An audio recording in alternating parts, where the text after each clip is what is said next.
Let's talk about inheritance tax. You've probably heard of it, right?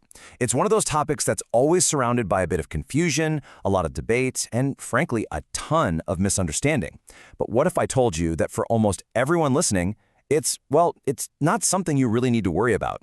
Today, we're going to cut through all that noise and just explain the simple rules of the game, who pays, and more importantly, why most people don't. Okay, let's just start with the single most important number in this entire conversation. 4%. That's it.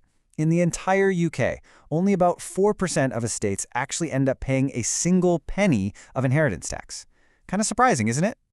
Which, immediately begs the question, if 96% of people's estates don't pay this tax, well, who are they, and how on earth does the system work to make that happen?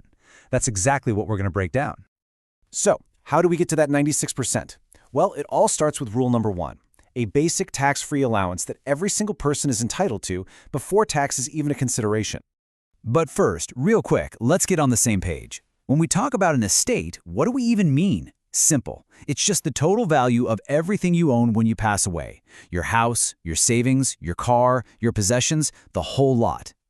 Right, so every individual in the UK gets this standard tax-free allowance of £325,000. It's called the Nil-Rate Band.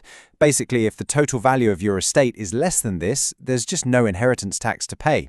For most people, that's the end of the story right there.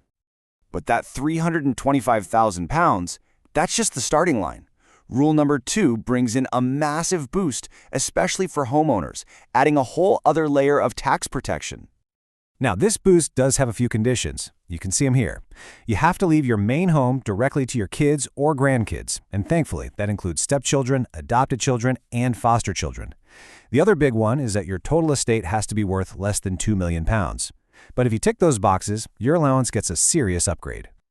And here's what that looks like. When you add that extra home allowance on top of your basic allowance, bang! Your personal tax-free threshold jumps all the way up from £325,000 to a cool £500,000.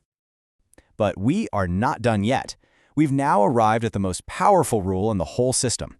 Seriously, it's a game changer. I'm calling it the marriage superpower. And this is how the vast majority of couples pass on their wealth completely tax-free.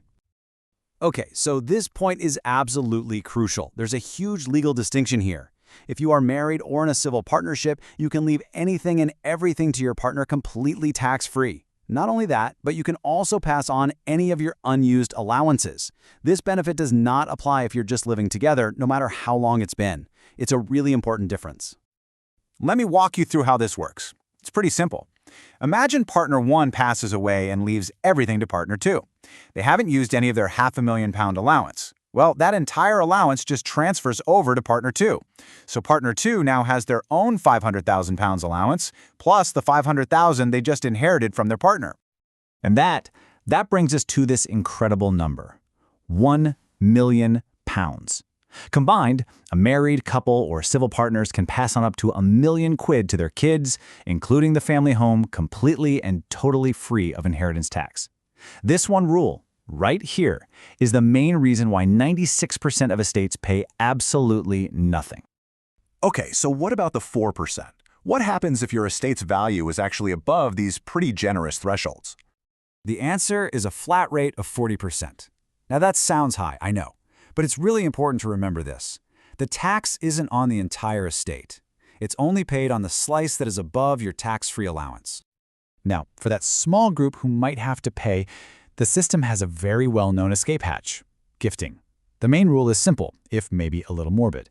If you give away money or assets and then live for another 7 years, that gift is no longer considered part of your estate for tax purposes. It's really the cornerstone of estate planning for wealthier families. So we've gone through all the rules and all the numbers. What's the single most important thing to take away from all of this? What's the bottom line? I think it's this, and Martin Lewis says it perfectly. Despite all the headlines and all the political chatter, for the overwhelming majority of people in the UK, inheritance tax is just not a concern. Thanks to that combo of personal allowances, the family home boost, and that marriage superpower, it really is a tax that's paid by very few. And that leaves us with the big debate, doesn't it? Knowing that it affects so few, so rarely, is it a fair and necessary tax on these huge accumulations of wealth, or is it just an unfair death tax? That is the question at the heart of this whole discussion, and it's one I'll leave with you. Thanks for listening.